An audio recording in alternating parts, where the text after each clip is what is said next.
মা, আমার খুব খিদে পেয়েছে, তাড়াতাড়ি আমাকে খেতে দাও। উফ, সকালে না খেয়ে কলেজে চলে গেছি, আর আজকে কলেজের ক্যান্টিনও বন্ধ ছিল, সেই জন্য সারা দিন আজকে আমাকে না খেয়ে থাকতে হয়েছে। তাড়াতাড়ি খেতে দাও, খিদে পাচ্ছে।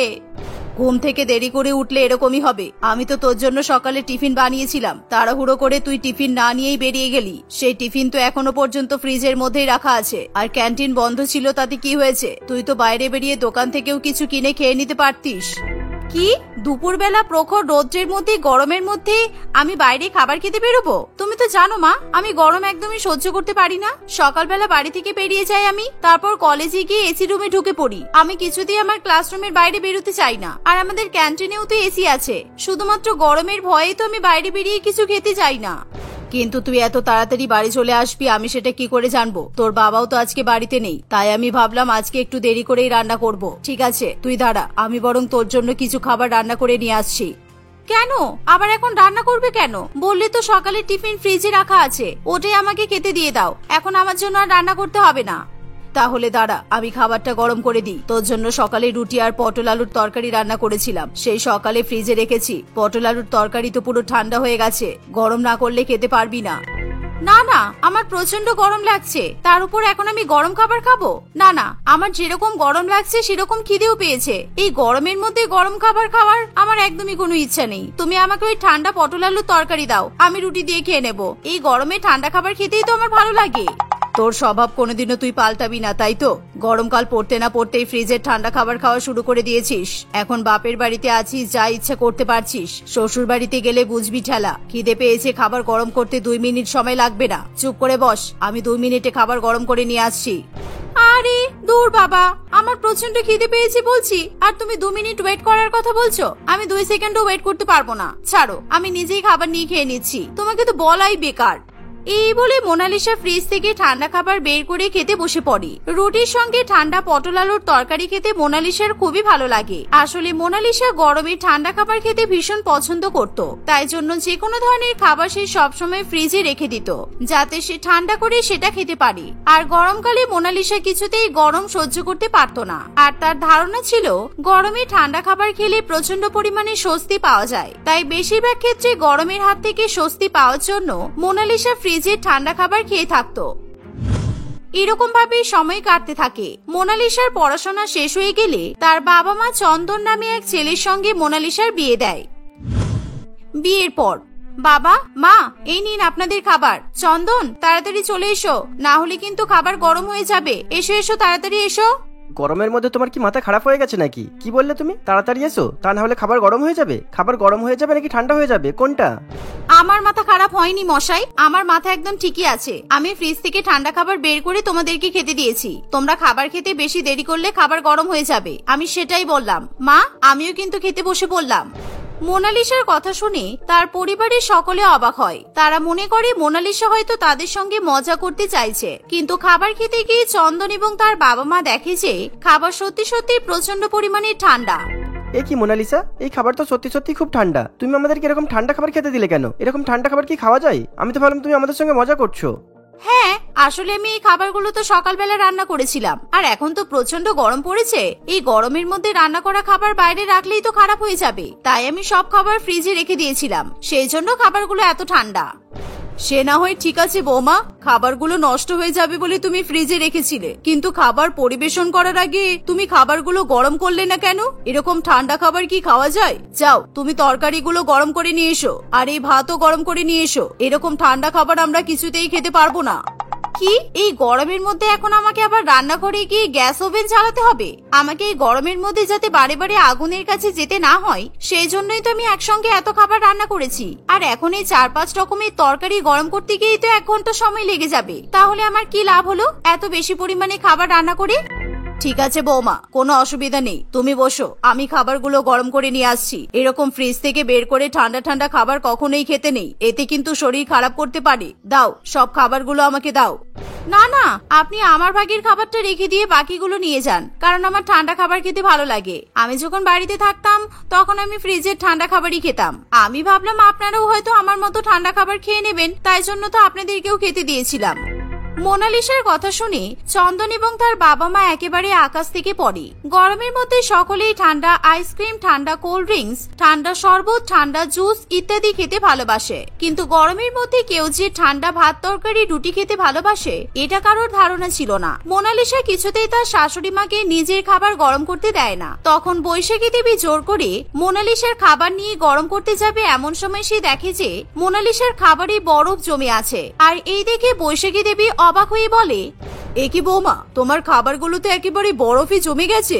এই যে মাছের ঝোল একদম বরফে জমে তো সলিড হয়ে আছে। তুমি কি তোমার খাবারগুলো ডিপ ফ্রিজে রেখেছিলে? হ্যাঁ মা, আপনাদের খাবারগুলো আমি নরমাল ফ্রিজে রেখেছিলাম, আর আমি আমার খাবারটা ডিপ ফ্রিজেই রেখেছিলাম। খাবারের মধ্যে বরফ জমে গেলে খেতে আরো বেশি ভালো লাগে। আপনি যান, আপনাদের খাবার গরম করে খেয়ে নিন। আপনাদের সঙ্গে এখন বেশি কথা বলতে গেলে আমার খাবারের বরফ আবার গলে যাবে। এই বলে মোনালিসা ঠান্ডা খাবার মজা করে খেতে শুরু করে দেয়। সে অনেকটা সময় ধরে ধীরে ধীরে খাবার খায়। অন্যদিকে বৈশাখী দেবী নিজেদের খাবার গরম করে গরম গরম খাবার খেয়ে নেয়। সেদিন থেকে মোনালিসা বাড়ির সবাইকেই সবসময় ঠান্ডা খাবার পরিবেশন করে, যার ফলে বাড়ির সকলেই প্রচন্ড পরিমাণে বিরক্ত বোধ করে। এরকম ভাবেই প্রায় এক সপ্তাহ কাটে। একদিন বৈশাখী দেবী বলে, দেখো বৌমা, আমি বুঝতেই পারছি এই গরমের মধ্যে রান্নাঘরে অনেকক্ষণ ধরে রান্না করা খুবই কঠিন ব্যাপার, কিন্তু তাই বলে তুমি যে সবসময় ঠান্ডা খাবার খাবে আর আমাদেরকেও ঠান্ডা খাবার খাওয়াবে এটা কিন্তু ঠিক নয়। তবে এই সমস্যার সমাধান করার জন্য আমি একটা উপায় খুঁজে পেয়েছি। আমি একটা কাজের মেয়েকে আমাদের বাড়িতে রান্না করার জন্য বলেছি। ও কাল থেকেই আমাদের বাড়িতে রান্না করতে আসবে।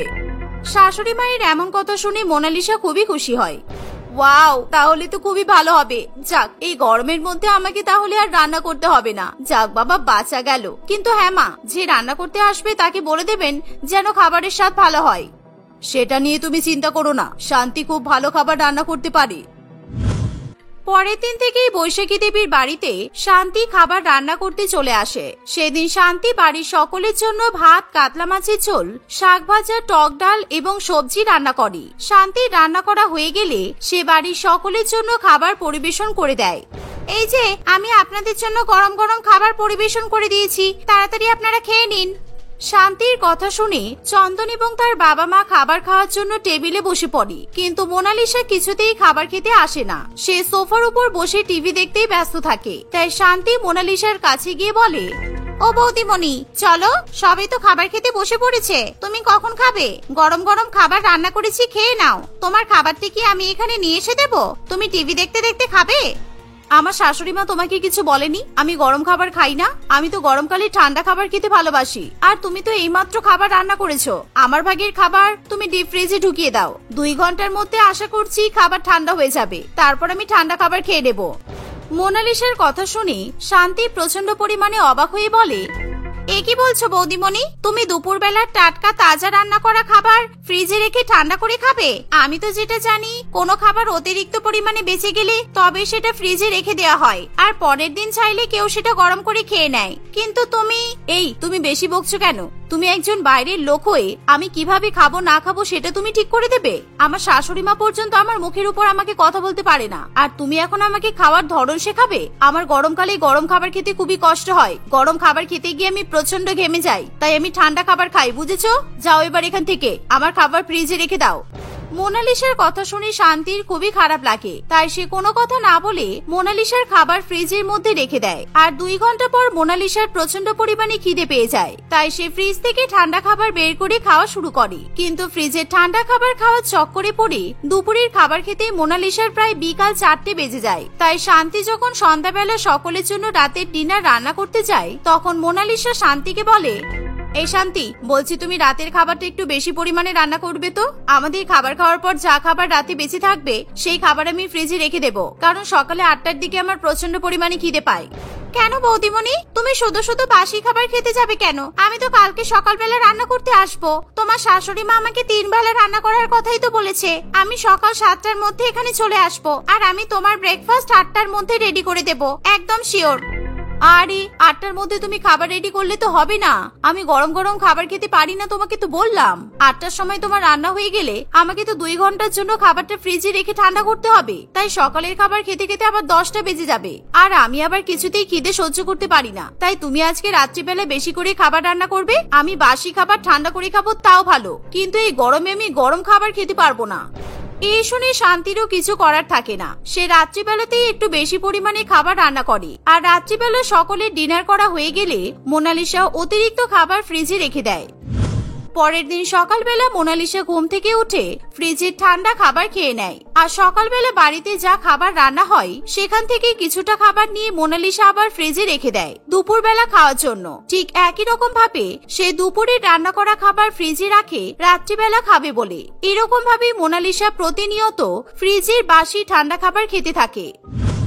আর এভাবেই দেখতে দেখতে প্রায় 1 মাস কাটে। আর একদিন হঠাৎ করেই মোনালিসার পেটে প্রচন্ড পরিমাণে ব্যথা শুরু হয়।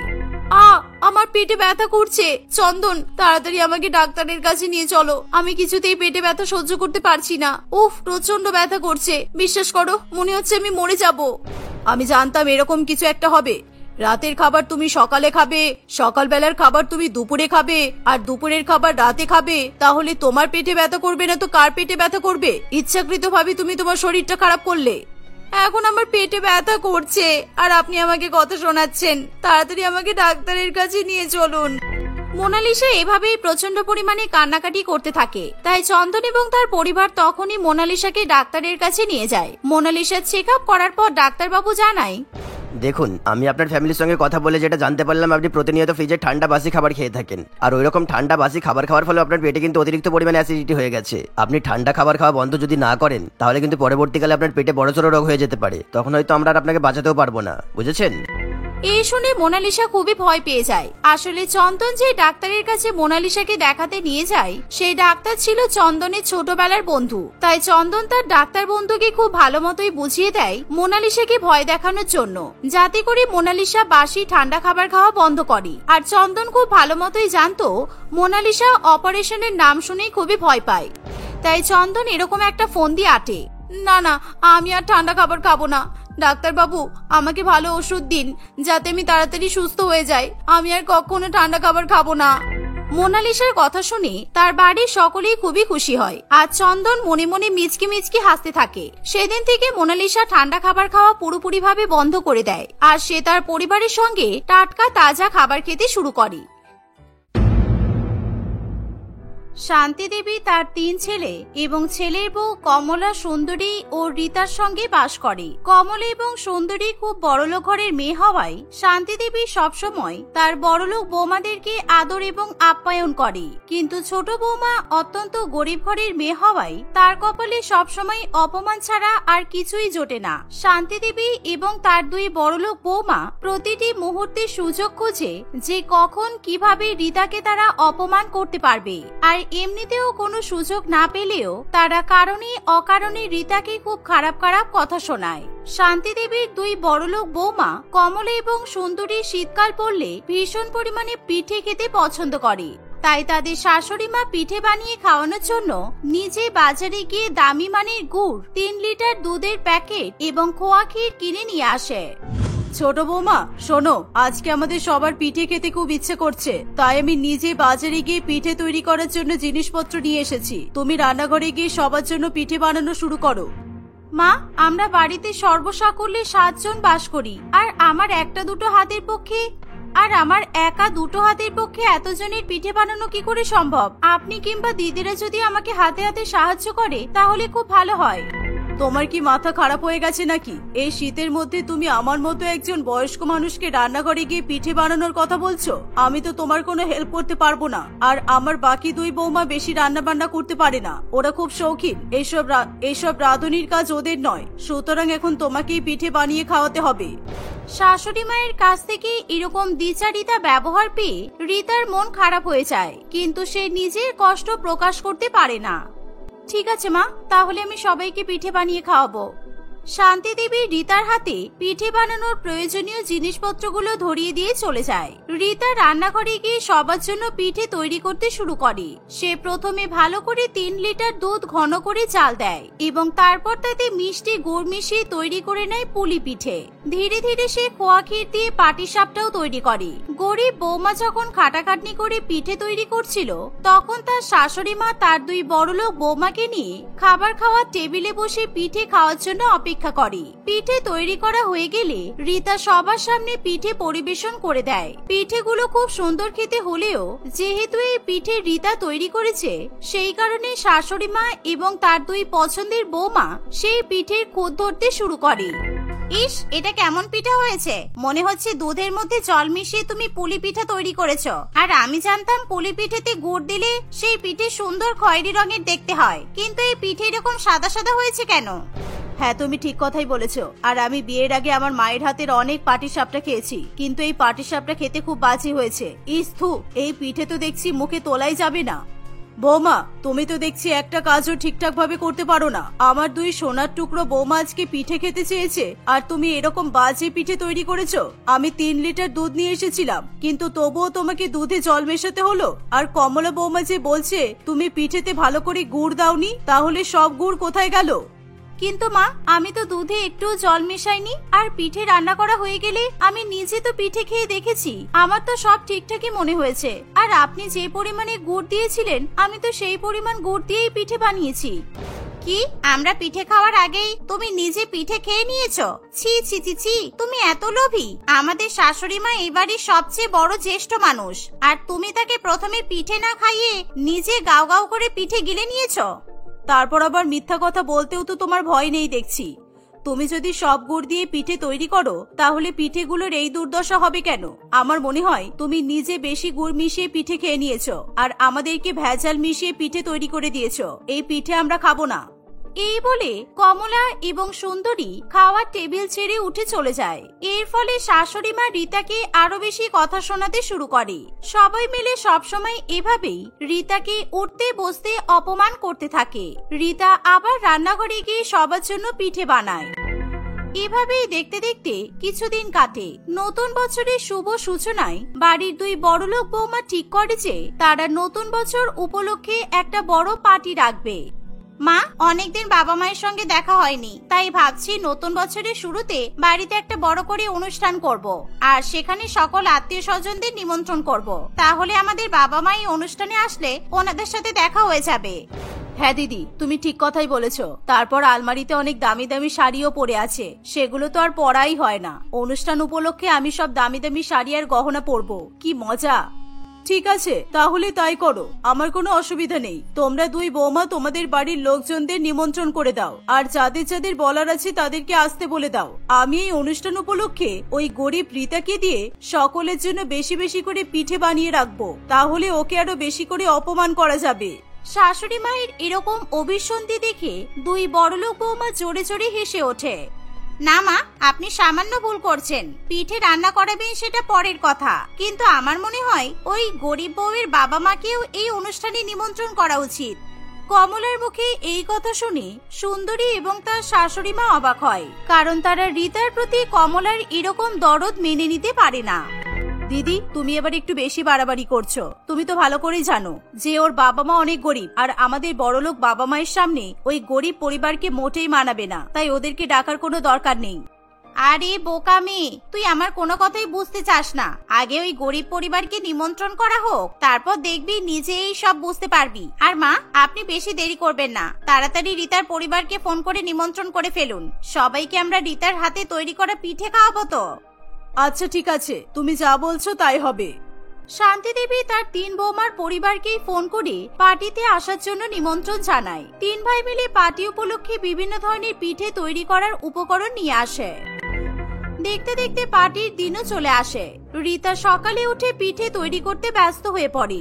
সন্ধ্যা হতে না হতেই সকল আত্মীয় স্বজনরা পার্টিতে এসে উপস্থিত হয়। সুন্দরী এবং কমলার বড়লোক বাবা মাও সেই পার্টিতে আসে। শান্তি দেবী তাদেরকে দেখে ভীষণ পরিমাণে খুশি হয়। সকলে মিলে তাদেরকে আপ্যায়ন করা শুরু করে। ধীরে ধীরে রিতার গরিব বাবা মা এবং গরিব বোন রত্নাও সেই পার্টিতে আসে। কি হলো, আপনাদের আসতে এত দেরি হলো যে? আমি ভাবলাম আপনারা পার্টির নিমন্ত্রণ পেয়ে সন্ধেবেলা গরম গরম পিঠে খাওয়ার জন্য চলে আসবেন, কারণ আপনারা তো গরিব, আপনাদের পক্ষে পিঠে তৈরি করে খাওয়া তো সম্ভব নয়। কিন্তু আপনারা ফ্রিতে পিঠে খাওয়ার কথা শুনেও এত দেরি করে আসলেন যে? না না দিদি, পিঠে খাওয়াটা বড় ব্যাপার নয়। আসলে নতুন বছর উপলক্ষে রাস্তাঘাটে অনেক জ্যাম, সেই জন্য অটো পেতে খুব দেরি হচ্ছিল, তাই আমাদের আসতে একটু দেরি হয়েছে। ও সরি, আমি তো ভুলেই গিয়েছিলাম যে আপনারা আবার অটো করে যাতায়াত করেন। আসলে আমার বড়লোক বৌমার বাবা মায়েরা অনেক বড় গাড়িতে করে এই পার্টিতে এসেছে, তাই আমি আপনাদের সাথে ওদেরকে গুলিয়ে ফেলছিলাম। রিতার পরিবার এরকম অপমান কিছুতেই সহ্য করতে পারে না, কিন্তু তবুও তারা মুখ ফুটে অপমানের প্রতিবাদও করে না। সেই সময় দিদি, আমিও আপনাদের জন্য সামান্য পিঠে তৈরি করে নিয়ে এসেছি, আপনারা এই ভাপা পিঠে একটু খেয়ে দেখুন, আশা করি ভালো লাগবে। না না, এই পিঠে আমরা খাবো না, কারণ আজকে পার্টিতে আপনার মেয়ে আমাদের সবার জন্য পুলি পিঠে, পাটি সাপটা, চন্দ্রপুলি আরো নানান রকমের পিঠে বানিয়েছে। আপনি বরং এই পিঠেটা আমাকে দিন, আমি আমাদের বাড়ির চাকরকে দিয়ে দেব। এই কথা শুনে রিতার পরিবারের চোখে জল চলে আসে। সেই সময় রিতার স্বামী রিতার কাছে গিয়ে বলে, কি হলো রিতা, তুমি এখনো পিঠা রান্না করে যাচ্ছ? বাইরে গিয়ে দেখো, তোমার বাবা মা এসেছে, সবাইকে তো অনেক পিঠা পরিবেশন করে খাইয়েছো, এবার নিজের বাবা মার বোনকে পিঠে পরিবেশন করে খাওয়ানোর পালা। হ্যাঁ, আমি এক্ষুনি যাচ্ছি, ওনাদেরকে আমি রান্নাঘরে নিয়ে এসে ভালো করে বসিয়ে পিঠে খাওয়াবো। এই বলে রিতা বাইরে গিয়ে দেখে যে তার শাশুড়ি মা এবং তার দুই যা ইচ্ছা করে রত্নাকে দিয়ে সকলকে পিঠে পরিবেশন করে খাওয়াচ্ছে। তারা নিজেদের বড়লোক হওয়ার অহংকারে সকলের সামনে রিতার পরিবারকে যা নয় তাই ভাবে অপমান করছে। রিতা কিছুতেই তার পরিবারের এরকম অপমান মেনে নিতে পারে না, তাই সে তার বাবা মা এবং বোনকে তখনই পিঠে খাওয়ানোর জন্য রান্নাঘরে নিয়ে চলে যায়। কিন্তু রান্নাঘরে এসে রিতা দেখে সমস্ত পিঠে শেষ হয়ে গেছে, তাই সে কি করবে কিছুই বুঝে উঠতে পারে না। কি হলো রিতা, তুমি এরকম চিন্তা করছো কেন? নিজের বাবা মার বোনকে ভালো করে পিঠে পরিবেশন করো, খিদে তো ওনাদের মুখ শুকিয়ে গেছে তো। আমি এক্ষুনি হাড়িতে অনেকগুলো পুলি পিঠে রেখে গিয়েছিলাম, কিন্তু কি করে শেষ হয়ে গেল বুঝতে পারছি না। আর তোমার পরিবার আমার বাবা মা বোনকে অনেক অপমান করেছে, বোনকে দিয়ে পিঠে পরিবেশন করিয়েছে, এগুলো কিন্তু একদমই ঠিক নয়। আচ্ছা বাদ দাও, আমি আবার পিঠে রান্না করে আমার বাবা মা আর বোনকে খাওয়াবো। এই বলে রিতা আবার হাড়িতে দুধ চাপিয়ে পুলি পিঠে তৈরি করা শুরু করে। সে পিঠে তৈরি করছে এমন সময় শান্তি দেবী এবং তার দুই বৌমা সেখানে আসে। তারা রিতাকে পিঠে তৈরি করতে দেখে ভীষণ পরিমাণে রেগে যায়। তুমি আবার পিঠে রান্না করছো কেন বৌমা? হাড়িতে এত পিঠে আছে, তবুও দেখছি তোমার লোভ শেষ হচ্ছে না। আর নিজের বাবা মাকে যখন এতই গরম গরম পিঠে খাওয়ানোর ইচ্ছা, তাহলে আমাদেরকে ঠান্ডা পিঠে খাওয়ালে কিসের জন্য? আমার বাবা মা একেবারে ঠান্ডা জিনিসপত্র খেতে পারে না, আর তুমি আমার বাবা মাকে ঠান্ডা পিঠে পরিবেশন করে খাওয়ালে। কোন হাড়িতে পিঠে আছে মা? রান্নাঘরে যে কটা হাড়ি রাখা আছে তার মধ্যে তো একটাও পিঠে নেই। তুমি জানো না যে আমাদের রান্নাঘরে কত বিড়াল ঘোরাঘুরি করে? সেই কারণে আমি দুটো পিঠের হাড়ি আমার ঘরে রেখে এসেছি, কিন্তু তোমার সেই দিকে কোনো মন নেই। নিজের বাবা মা এসেছে বলে আনন্দে এতই মশগুল হয়ে গেছো যে সবকিছুই তুমি ভুলে যাচ্ছ। এসব কথা রিতা আর কিছুতেই সহ্য করে উঠতে পারে না। অপমানের জ্বালায় তার গা ভীষণ পরিমাণে জ্বলতে পুড়তে শুরু করে। অনেক হয়েছে, তোমরা এবার চুপ করো। আমি আর আমার পরিবার গরিব বলে তোমরা সেই প্রথম থেকে আমাদেরকে অপমান করেই যাচ্ছ, আর দিনে দিনে তোমাদের অত্যাচার বেড়েই চলেছে। তোমাদের কি করে সাহস হয় যে আমার বোনকে দিয়ে সকলকে পিঠে পরিবেশন করে খাওয়াও তোমরা? তারপর পিঠের হাড়ি নিজের ঘরে লুকিয়ে রেখে দিয়েছো। আমি তোমাদের সাথে আর সংসার করতে পারবো না। এরপর তোমাদের যদি পিঠে রান্না করে খেতে ইচ্ছা হয় তাহলে নিজেই রান্না করে খেও, কেমন? হ্যাঁ, আমার বউ একেবারে ঠিক কথা বলেছে। যে পরিবারে আমার বউ থাকবে না সেই পরিবারে আমিও থাকবো না। সুতরাং আজকে আমি আমার বউকে নিয়ে বাড়ি থেকে চলে যাব। এই বলে পার্টি শেষ হয়ে যাওয়ার পর অশোক তার বউকে নিয়ে অন্য ফ্ল্যাটে চলে যায়। শান্তি দেবী এবং তার দুই বড়লোক বৌমা মনে মনে বুঝতে পারে যে তারা রিতার সঙ্গে একটু বেশি অন্যায় করে ফেলেছে। তারা মনে মনে অনেক অনুশোচনা করলেও রিতা আর অশোক কিছুতেই সেই বাড়িতে আর ফিরতে চায় না। তাদের মন ভোলানোর জন্য শান্তি দেবী এবং তার দুই বড়লোক বৌমা অনেক অনেক পিঠে বানায়। তারা সবাই মিলে সেই পিঠে নিয়ে অশোক এবং রিতার কাছে যায়। আমার খুব ভুল হয়ে গেছে বৌমা, আমি তোমার সাথে অনেক অন্যায় করেছি। তুমি চলে আসার পর আমার সংসার একেবারে অন্ধকার হয়ে গেছে, কারণ তুমি আমার সংসারের যে কাজগুলো করতে সেই কাজ কেউ করতে পারছে না। তুমি দয়া করে আমাদের সঙ্গে ফিরে চলো। আপনারা যে আমার জন্য পিঠে তৈরি করে এনেছেন এটা দেখে আমি খুব খুশি হয়েছি, কিন্তু এভাবে আমাদেরকে বলবেন না, কারণ অনেক কষ্ট করে নিজেদের ফ্ল্যাটকে আমরা সুন্দর করে সাজিয়েছি। তাই আমি আপনাদের সংসারে দেখাশোনা করব ঠিকই, কিন্তু এই ফ্ল্যাট ছেড়ে কোথাও গিয়ে থাকতে পারবো না। রিতার এরকম কথা শুনে তারা নিজেদের বাড়িতে ফিরে যায়। রিতা এবং অশোক সকলের সঙ্গে দেখা করতে নিজেদের পুরানো বাড়িতে গেলেও তারা সেই বাড়িতে পুরোপুরি ফিরে যায় না। রিতা নিজের ফ্ল্যাটে পিঠে রান্না করে সবাইকে নিমন্ত্রণ করে খাওয়ায়।